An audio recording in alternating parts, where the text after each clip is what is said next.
Sabi ng mister ko, bakit ang aga-aga? Lagi na lang daw akong nakasimangot. Kaya ang ginawa ko, eto trinay ko, lagi naman akong nakangiti. Eto maglalaba ako, pero nakangiti ako. Sobrang dami pero nakangiti pa rin ako. Naghugas ako ng mga pinggan, nakangiti pa rin ako. Nakangiti ako sa mga baso, sa mga kutsara, sa mga plato. Ayan, nakangiti pa rin talaga. Nagtupi na nga din ako ng santambak na tupiin at nakangiti pa rin ako. May pagtawa pa nga kahit walang tao. Tumatawa ng mag-isa.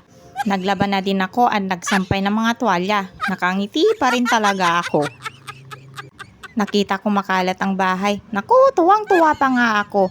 At saka ko na-realize na para pala akong luka-luka. Hay nako sa mga mister na sinasabing lagi na lang kaming nakasimangot. Mas okay na yan, no? Kaysa naman lagi kaming nakangiti at tumatawa para kaming baliw. Diba?